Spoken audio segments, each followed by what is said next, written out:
Terima kasih telah mengklik video ini. Kali ini kita akan bercerita tentang kisah misteri seorang driver ojek online. Sebelum memulai, jangan lupa untuk like dan subscribe channel ini. Terima kasih. Cerita bermula ketika Andi baru pertama bekerja sebagai seorang driver ojol. Dulu di kampung Andi hanya seorang pekerja serabutan dan dirasa penghasilannya di kampung cuma pas-pasan. Andi pun pergi merantau ke kota, mencoba untuk menjadi driver ojek online atas saran seorang teman.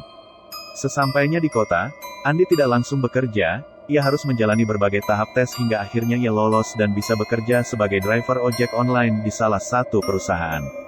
Seminggu berlalu, Andi masih saja belum memutuskan untuk bekerja. Di sana Andi hanya berkeliling kota sembari menghafalkan ruas-ruas jalan di sana. Setelah hafal, Andi memulai pekerjaannya dengan mengantar salah satu mahasiswa dari universitas di sana.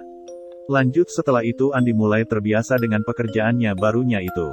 Hingga suatu ketika Andi mendapatkan orderan makanan, di mana orderan tersebut berjumlah sangat banyak. Setelah makanan selesai dipesan, Andi pun akhirnya langsung bergegas mengantarkan makan itu ke tempat tujuan. Jalan demi jalan telah dia lalui, hingga tempat yang dituju telah ditemukan. Tak disangka, ternyata tempat tujuan orderan itu adalah sebuah rumah kosong. Karena takut ada hal yang tidak diinginkan, tanpa basa-basi Andi langsung memutar balik motornya. Andi memacu motornya lebih cepat dari sebelumnya, dan memutuskan langsung kembali ke kosannya. Sesampainya di kosan, Andi dengan sukarela memberikan makanan tadi ke temannya. "Banyak sekali Andi?" tanya temannya. "Iya, barusan dapat orderan fiktif." "Masak alamat tujuannya di rumah kosong," jawab Andi. Sambil terus mengobrol mereka memakan sendiri makanannya. Hingga pada hari itu Andi memutuskan untuk tidak bekerja sementara. Andi hanya menghabiskan waktunya untuk tidur dan bermain game di kosnya. Keesokan harinya, Andi kembali bekerja karena dirasa hatinya sudah tenang. Hingga sore semua berjalan lancar, Andi terus mengaktifkan aplikasinya. Saat azan maghrib tiba dia mendapatkan orderan makanan lagi. Tanpa berpikir lama-lama, Andi langsung menerima orderan tersebut, dan bergegas menuju ke restoran yang dituju. Setelah makanan selesai dibuat, Andi pun berangkat menuju ke tempat tujuan yang dimana ia harus masuk ke daerah perumahan elit. Di perumahan tersebut banyak rumah yang berukuran besar dan megah. Sebelum masuk Andi meminta izin terlebih dahulu ke security setempat. "Pak, permisi minta izin mau mengantarkan makanan di sana," kata Andi. "Baik mas, langsung saja ke sana," jawab bapak security-nya. Andi pun langsung berangkat ke sana. Alamat tujuan sudah ketemu, Andi turun dari motornya.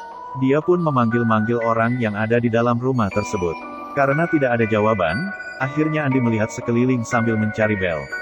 "Sepertinya tidak akan kedengaran jika dipanggil dari sini," kata Andi sambil mencoba menghubungi lewat handphonenya. Andi pun menemukan bel rumahnya di pojok dekat gerbang.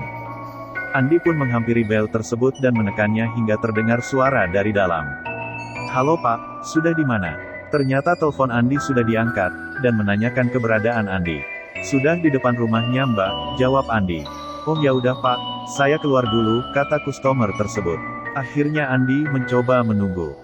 Tidak lama Andi menunggu, karena pemilik rumah sudah keluar. Wanita cantik sekitar umur 20-an memakai kaos lengan pendek dan hot pants. "Mbak Cici ya?" tanya Andi. "Iya mas, ini uangnya," jawab Cici. "Waduh saya tidak ada kembaliannya Mbak," kata Andi. "Loh, ya udah kalau gitu saya ambil uang pas dulu ya mas," jawab Cici. Sebelum Cici kembali, Andi memberikan makanannya agar sekalian dibawa masuk oleh Cici. "Atau mas masuk aja nggak ada orang rumah kok," goda Cici. "Terima kasih mbak, saya menunggu di luar saja," jawab Andi. "Oh ya udah tunggu sebentar ya," jawab Cici, dan dia pun kembali ke rumah. Cici terus berjalan cepat dengan sedikit lari kembali ke rumahnya. Cici sengaja tidak menutup kembali gerbang rumahnya. Sambil menunggu Cici mengambil uang pas, Andi pun mencoba melihat seisi rumah Cici yang sangat bagus. "Bagus banget rumahnya," kata Andi dalam hati. Di dalam gerbang terdapat taman dan di tengahnya terdapat air mancur yang indah. Sekitar 15 menitan Andi menunggu, namun Cici masih saja belum keluar. Karena capek berdiri, Andi memutuskan untuk duduk di sebuah kursi yang terbuat dari semen dan batu bata di dekat gerbang. Lama Andi menunggu hampir sudah sekitar 30 menit, hingga akhirnya Andi memutuskan untuk memanggil Cici dari luar gerbangnya. Kalau dipikir pakai logika, Andi sangat percuma memanggil Cicinya, karena kan jaraknya emang jauh dari gerbang depan ke pintu rumah Cici. Entah mengapa si Andi ini lupa jika di situ ada bel rumahnya. Saat Andi memanggil-manggil si Cici, tiba-tiba dia dikagetkan oleh security yang menepuk pundaknya. "Mas ngapain manggil-manggil orang di dalam sana?" tanya Pak Security.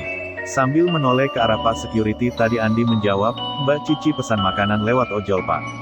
"Sebentar Mas, sini dulu," kata Pak Security itu.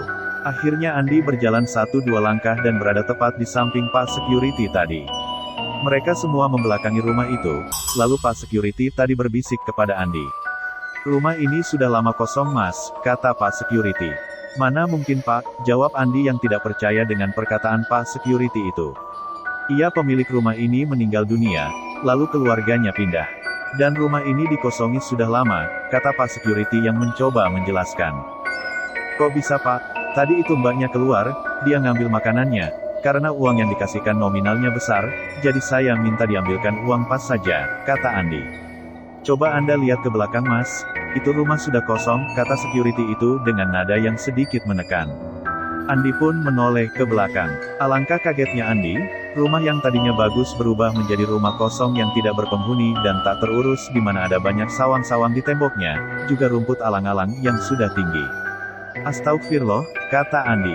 Badan Andi lemas dan gemetar. "Tapi Pak, makanannya tadi dibawa masuk rumah itu juga loh," kata Andi yang masih tidak percaya. "Lah dibawa kemana Mas? Itu loh makanannya masih nyantel di sepeda kamu," jawab Pak Security sambil tangannya menunjuk ke arah motor Andi. Andi semakin lemas dibuatnya. "Lalu tadi itu siapa Pak?" tanya Andi sambil mulutnya yang gemetar. "Sudahlah Mas, ayo kita ke pos dulu, Mas tenangin diri Mas dulu di sana," kata Pak Security tersebut. Akhirnya mereka berjalan ke arah pos yang dimaksud. Saat itu Andi menuntun motornya karena memang jaraknya hanya beberapa langkah saja, dan juga karena Pak Security-nya juga membawa sepeda pancal. Sesampainya di pos, Pak Security itu memberikan segelas air putih kepada Andi. Lalu dia menceritakan memang banyak kejadian di rumah itu sebelum Andi. Motifnya sama, memesan makanan lewat ojol. Namun banyak juga yang akhirnya mengetahui terlebih dahulu kalau rumah itu kosong sehingga ojol tersebut langsung buru-buru untuk putar balik. Namun juga ada beberapa yang mengalami kejadian seperti Andi. Di mana menurut ojol tersebut rumah itu awalnya bagus namun akhirnya justru seram. Bahkan ada juga ojol yang mengantarkan pulang si Cici ini sampai ke rumah tersebut. "Ini orang ngegonceng siapa ya? Lah kok ngomong sendiri?" Terus sesampainya di rumah Cici, "Orang ini masih ngobrol sambil tangannya nerima uang cash gitu Mas," kata Pak Security itu.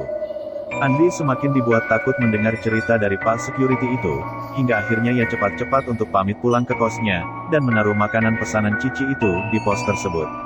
"Ini buat Bapak sama temannya aja," kata Andi sambil memberikan makanan hasil dari pesanannya si Cici. Setelah berpamitan, Andi bergegas pulang ke kosnya dan menceritakan kejadian tadi ke teman satu kosnya. Sejak kejadian itu, Andi pun memutuskan untuk menonaktifkan aplikasi driver ojolnya di malam hari.